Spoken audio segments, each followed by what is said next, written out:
શું તમે પણ દરરોજ સમોસા, જલેબી, પકોડા, વડાપાઉં, પિઝા, બર્ગર અને કોલ્ડ ડ્રિંક્સ વગેરે લો છો?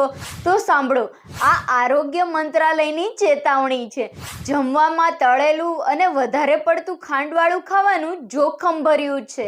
અનહેલ્ધી ફૂડ્સ, હોટેલ્સ, રેસ્ટોરન્ટ અને પેકેટના ખોરાક પર વોર્નિંગ લગાવવાનો આદેશ આવ્યો છે.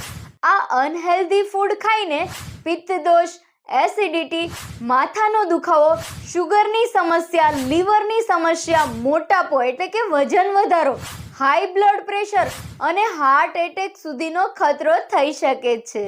ભારતમાં 50% લોકો સ્થૂળતા, મોટાપો એટલે કે વજન વધારાવાળા માણસો છે. ઘણા બધા લોકો ડાયાબિટીસ અને બ્લડ પ્રેશર વાળા છે.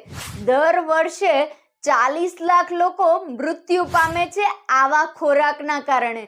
જે પૈકી મોટાભાગની વસ્તુઓ હોય છે તળેલું, ખાંડવાળું, પ્રોસેસ્ડ ફૂડ અને હાઈ સોલ્ટ ફૂડ.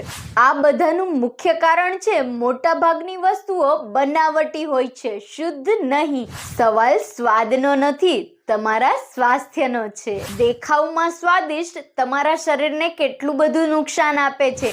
તેથી આ ઉપયોગી માહિતી બધા સાથે શેર કરો અને જે લોકો વધારે પડતું બહારનું ખાય છે તેને જરૂરથી મોકલજો.